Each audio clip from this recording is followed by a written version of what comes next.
concentration of power leads to concentration of money, and concentration of money leads to concentration of power by allowing people to change the rules, to buy themselves a different set of rules than everybody else. Our modern world is big, like really big, and yet it can often feel small. The internet and the technologies which enable it have made communication, which was at one time an expensive regional or even local phenomenon, into something global, at will, free, and constant for those who want it. Our modern era has made even global communication ubiquitous, and that element, just by itself, has been a great force for peace and a great threat to power. I'm Adam B. Levine, and this is Speaking of Bitcoin. Today, as always, I'm joined by the other host of the show, Stephanie Murphy. Hi. Jonathan Mohan. Hey. And Andreas M. Antonopoulos. Hello. On today's episode of Speaking of Bitcoin, we're going to talk about power, because beneath all the technology, the consensus mechanisms, and certainly the price, that's what Bitcoin is really all about. Power. Who has it, what they can do with it, and how they keep it. These are pivotal issues for each of us and around the world today, whether we know it or not, and this discussion is long overdue. So getting right into it, we were kind of talking about what is this topic about power, right? Before we actually started recording. Are we talking about electricity?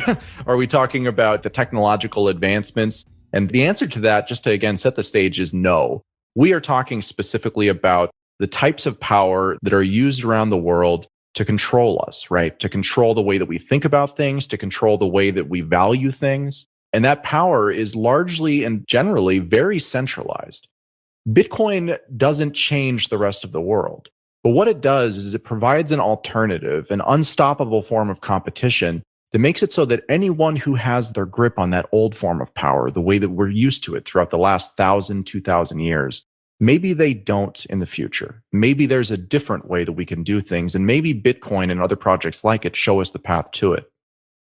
When Adam's talking about controlling us, you might think, well, okay, money. How can money be used to control people?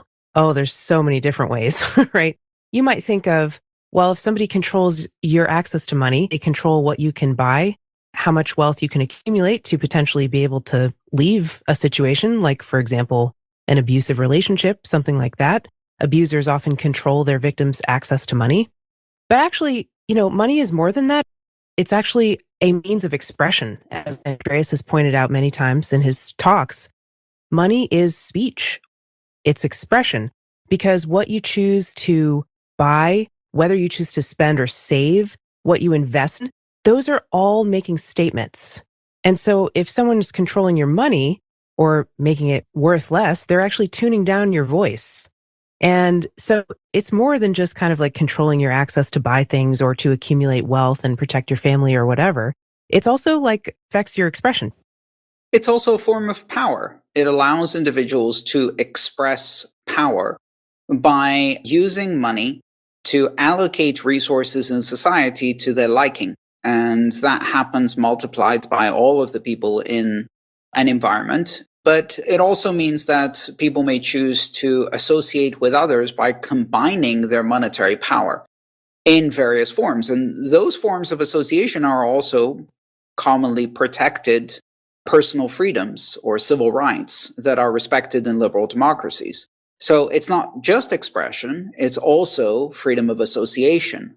And so money is a form of power. And when it is decentralized, as it is in Bitcoin, it offends and challenges the concentration of power and the concentration of money that has occurred in traditional systems. And all of this comes back to probably one of the most important and relevant sayings about power, which is that power corrupts, and absolute power corrupts absolutely. And when it comes to the combination of money and power, that is the most corrupting influence you can have on an individual's personality. And so one of the elements we have to look at with power is how concentration of power leads to concentration of money, and concentration of money leads to concentration of power by allowing people to change the rules, to buy themselves a different set of rules than everybody else. When we talk about money as power, it's so foundational that sometimes you're a fish in water when it comes to how it affects your life. Up until 1971, when we got off the gold standard, the average American income rose in accordance with the American GDP. And that stopped when we got off any type of rate limiter in the printing of money, any sort of basis in reality for what limited the printing and the creation of more money. And so in a very real way, when people point out and they say, I feel like I'm in a hamster wheel, I feel like there are those who do nothing and have value, and people who are suffering, and all of their suffering amounts to them being in exactly the same position and their children being no better off than them. It's money that's doing that. And it's really hard to understand the diffuse cost of money in your life. But we have people now who, in the 70s, you could work a little bit. One person could support a family. You could work over the summer, go to college, and hell, like you could have children in your 20s. You can afford to have children in your 20s. All of that has been taken away from people in a way that they mostly don't even perceive, because 3 to 4% of all of their wealth is taken from them every year. And if you're not making more than 6% every year in increasing yourself and your wealth and your income potential, you're staying exactly at zero. And so it really is evil, and it affects you in so many foundational ways. Yeah, and you talked about 3 to 4% of your wealth being taken from you every year. That's really important, because what you're referring to is the actual rate of inflation, which is something that governments go to huge efforts to actually hide from people so that they can't have accurate information about what that actually is. And inflation is a giant hidden drain and tax on people's savings, which another thing I wanted to mention about money is that money represents time. It represents lifetime and effort, at least somebody's time and effort. You could say, oh, these people who have a family fortune and they inherited it, they didn't do anything to work for that money. Well, no, they didn't, but somebody did at some point in time, and it's been saved through converting it into money. And for most people, they get this really intuitively, that they are directly exchanging their time, their lifetime, for money so that they can do something with it later. And time is really the most finite resource. It's the thing we cannot get back. If we lose money, we can usually make more of it and sometimes recover, but lifetime is the thing that we can't get back ever. And so money as a banking or a representation of time is really important, because it starts to get really personal when you think about it that way. Because if someone's taking your money from you, they're stealing your lifetime. They're taking away from you your precious time, your ancestors' time, your loved ones' time, and eroding the value of it so that you have less to work with in life. And that's very personal. I want to go back a little bit to the 1971 comment about the gold standard. When we talk about power, what we are talking about is, as Andreas said, the ability to change the rules. And there is no rule change that is more significant to the lives of the average person, I would argue, around the world, because of the way that the US dollar impacts around the world, much less people who are actually living in the United States in the environment that has been spawned since then. The rules were quite literally thrown out, and a new set of rules were brought in that were felt to be the best choice by the people who made the rules. The people who made those rules did not have your best interest or my best interest in mind. They had a very specific set of interests in mind that, again, were not representative of everyone. But the point broadly is that it is impossible to change the rules in a way that is to the advantage of everyone. Whenever you change the rules, necessarily, the process of changing the rules and whatever it is changes that you're making will have people who will be better served by the new set and people who will be worse served by the new set. And perhaps a really, really, really good rule change has the majority of people benefiting from it and the minority of people, suffering from it. But just inherent in any change to this type of system, there are winners and there are losers. And that really is a meaningful expression of power, because the person or the group of people, no matter how benevolent they are, no matter how wise they are, they still have this same fundamental feature about any change that they make. There will be winners and there will be losers. And so who gets to make that decision is incredibly important, and an incredible amount of power that in the United States is vested within, largely the Federal Reserve. I mean, realistically. And, around the world, you have central bank equivalents, you have government equivalents who do the same thing. They each have a regional monopoly, right? They have the people who live within their borders, the people who live under their rules and jurisdiction have no choice. outside of to leave, right? And increasingly, as the world has gotten, at the one hand, bigger and smaller at the same time, the places that you could leave to escape these types of things have really whittled down to almost nothing. And there's nowhere you can go to escape completely from anybody's jurisdiction. There's nowhere you could go for a complete freedom. Well, space, I mean, right? Well, yeah, I was thinking that actually, getting off the planet is something that I think about a lot, actually. Yeah, unfortunately, it's BYOO, and bring your own oxygen is very, very difficult to achieve. I think in many ways, the fact that we are seriously considering space as a viable option to open up a new frontier, to satisfy what ultimately is the idea of manifest destiny on a new unspoiled ground, which fortunately this time doesn't actually have natives living there. This really is giving up. It's giving up on the idea that governance on a human scale can operate, or that we can create a better world right here that already has oxygen and nature and sustaining resources, and that we are so terrible at governance that we have to leave here and start from scratch.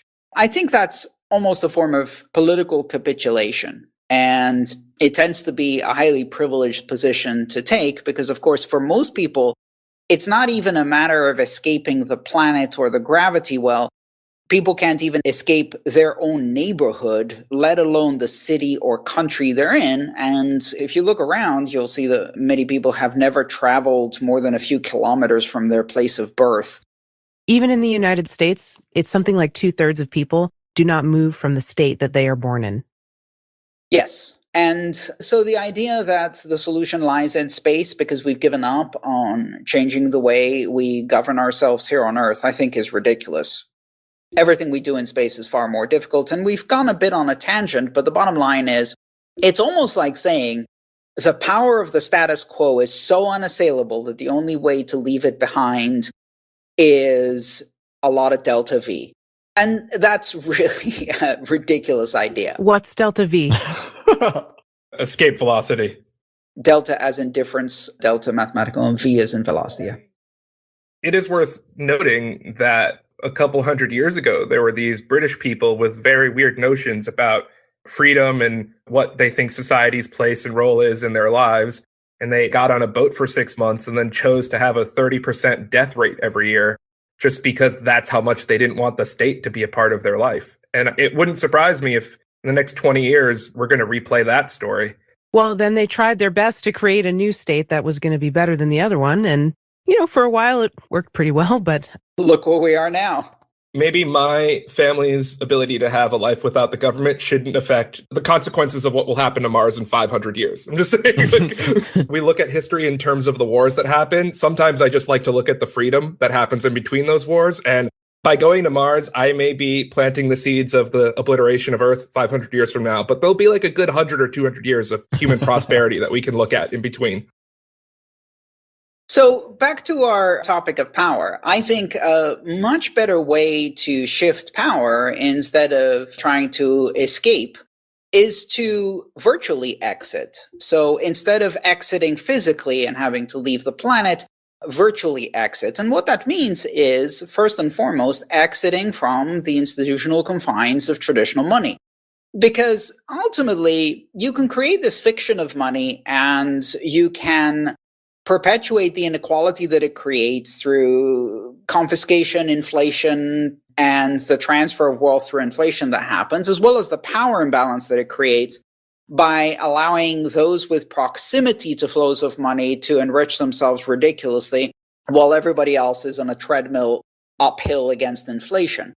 But the bottom line here is that by choosing to use Bitcoin, you're not only hedging, and I think this is a very important point, you're not only hedging your inflation risk and making a choice that adds to the Bitcoin economy and adds to your own wealth protection.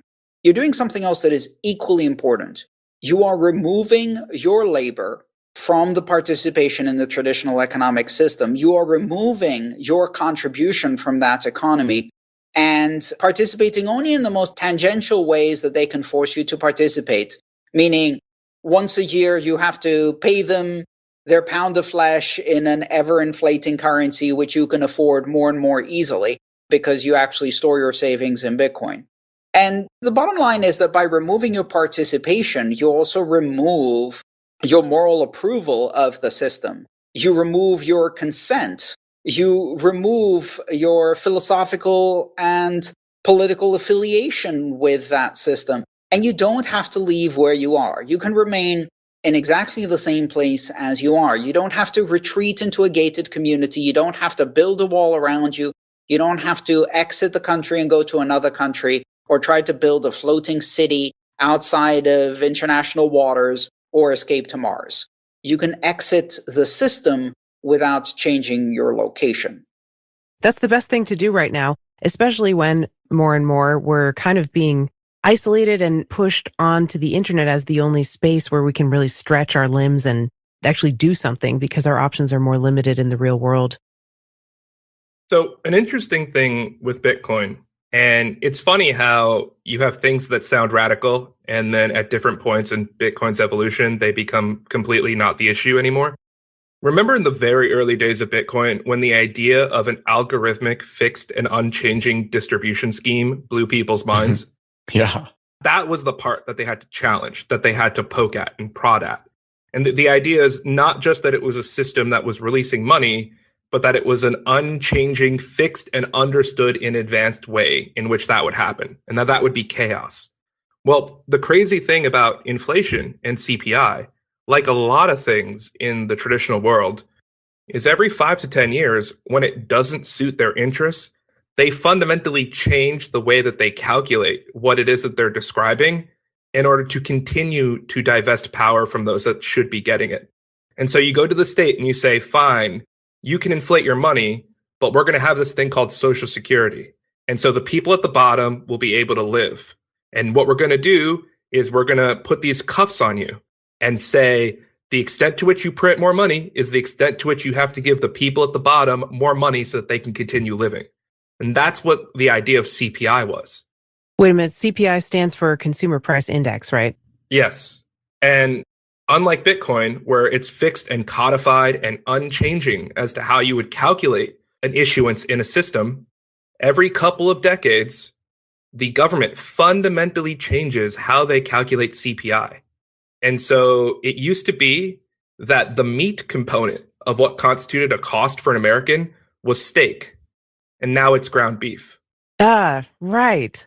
It's just like, there's inflation in the sizes or amounts of food. Like, for example, you might get a tub of ice cream or something, but then you find out over time that more of it is air at the top or a bag of chips or something like that.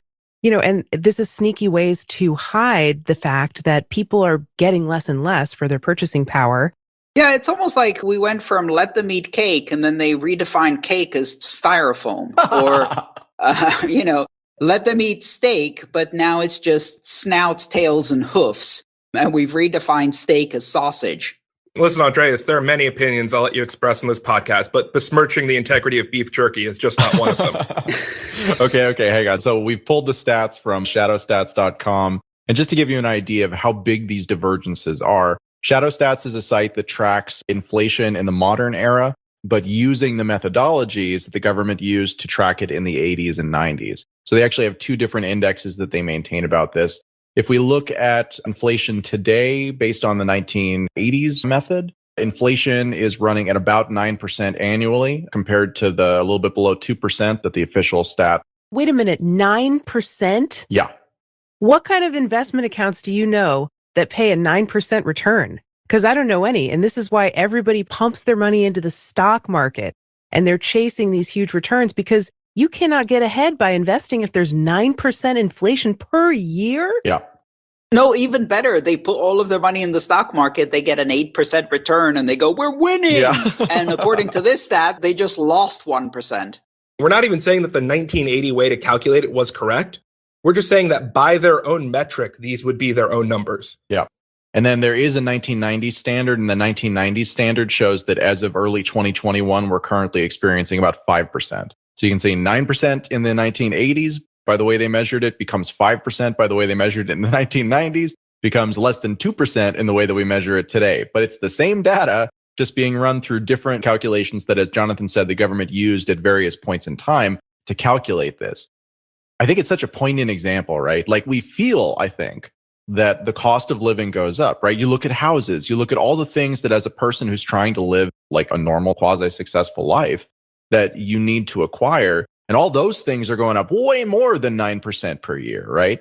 But like, again, according to the way that the government measures it, which has implications in terms of the social welfare systems and different like types of things that are tied to the official quote unquote measure of inflation. Again, it's a way where if you can't control reality, but you can control how people talk about, perceive, or measure reality, then that's almost as good. And it's what we see here. Another dirty trick they do is they mix the measurements of the prices of electronics and technology that are decreasing because the technology to make them is getting better and cheaper and stuff in with the price of everything else. And they say, see, oh, these prices, a TV is really cheap. You can get a big screen TV much cheaper. And that's true. And that's great. But also like food is getting way more expensive. Or they'll do something as disgusting as saying, well, that's a car, but that car has a tablet in it. So really it's a smart car. So even though every single car now costs 10% more, since they have tablets, they're a new type of product. And it's unfair to say that cars went up 10% this year. This trickles out to a whole other category of things, which are all of the things that are indexed for inflation or should be indexed for inflation, or the perception of things that are not indexed for inflation and we count in dollars that no longer mean the same thing. Let's take a typical example here would be the federal minimum wage, which is currently at $7.25. I believe the last time they changed that was 1990s at some point. I thought they just passed it to $15 too, like just a couple days ago.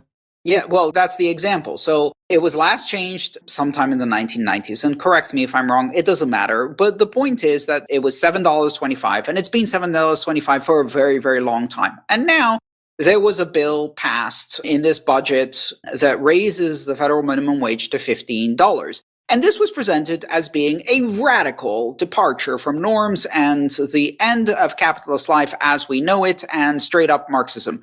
But if you actually index those dollars today to the value of the dollars when the minimum wage was last set, guess what $15 are worth today? $7.25. So basically, there wasn't a change. This is simply catching up to what inflation should have done. If you count inflation the way that the government counts inflation, and we already know that they're undercounting it. So in fact, in terms of purchasing power, in order to sustain the same quality of life, in order to be able to sustain the same living standards that an American in the 1970s could sustain when they're like, well, yeah, I went to college too, but I had to mow lawns all day in order to go to college. I couldn't afford my Harvard tuition without mowing at least 3 hours of lawns a day.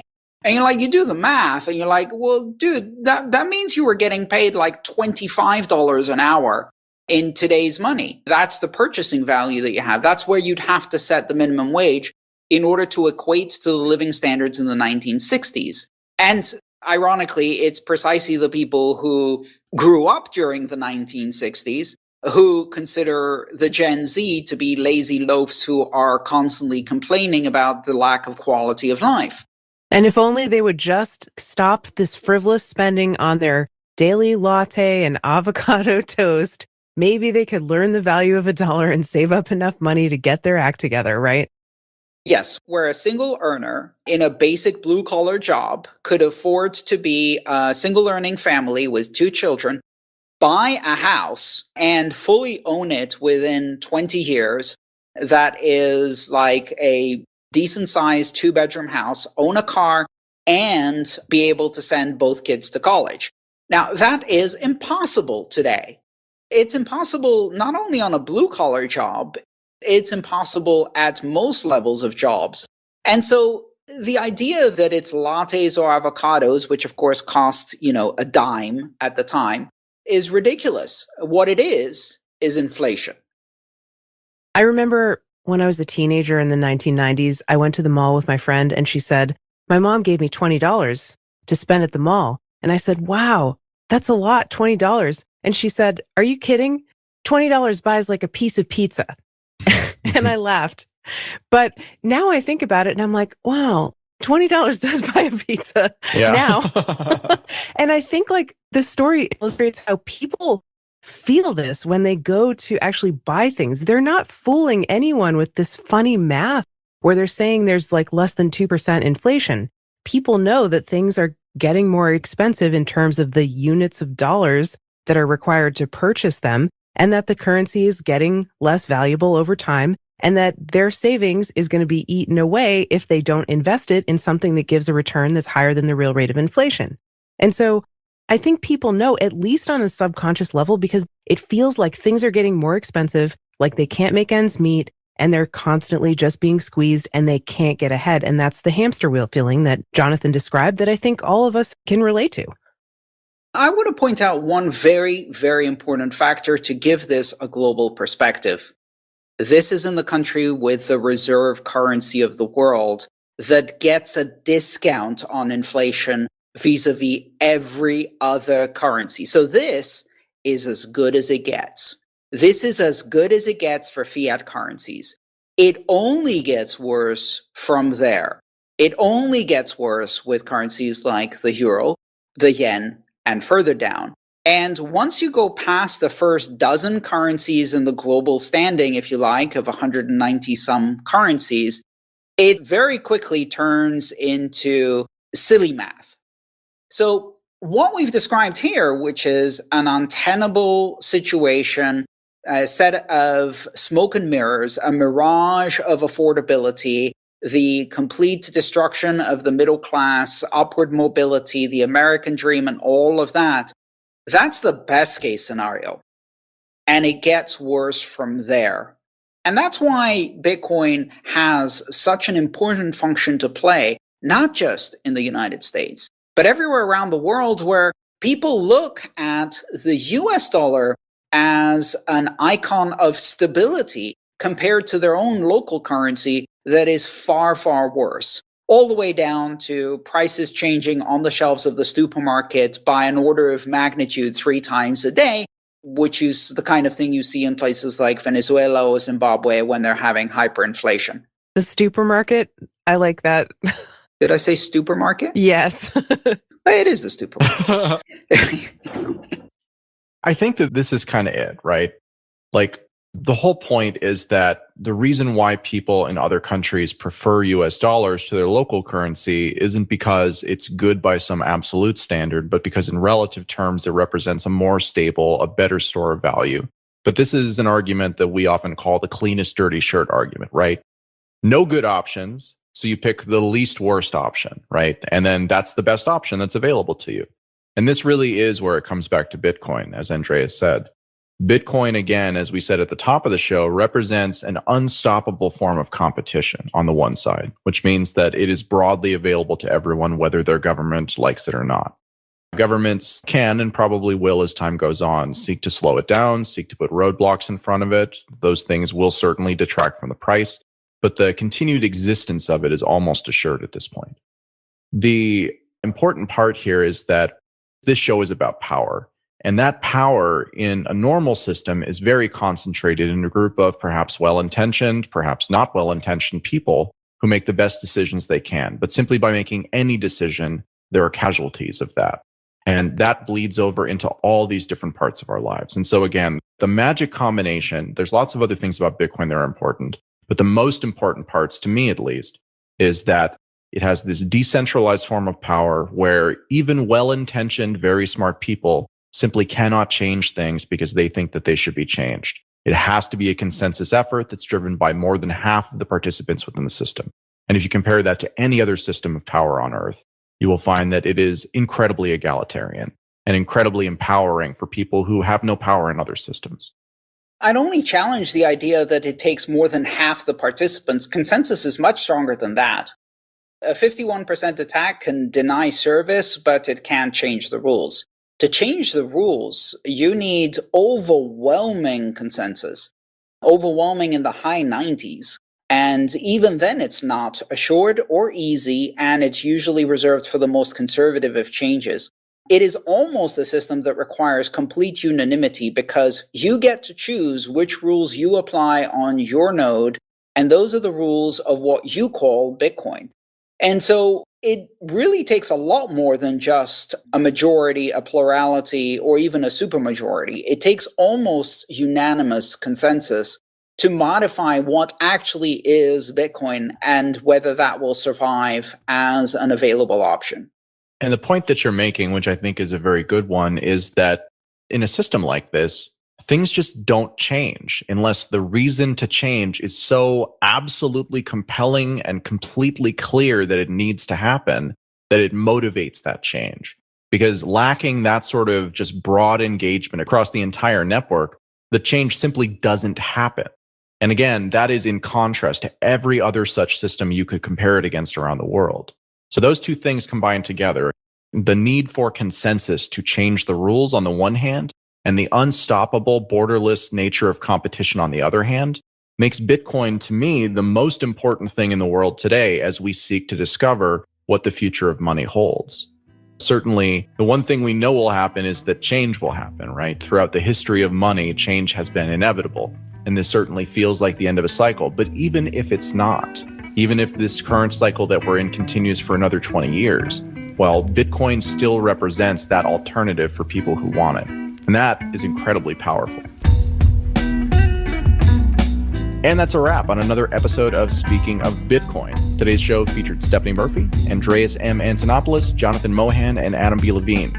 This episode is edited by Jonas and featured music by Jared Rubens. If you have any questions or comments, send me an email at adam@speakingofbitcoin.show or adam@sobshow.com. We'll see you next time.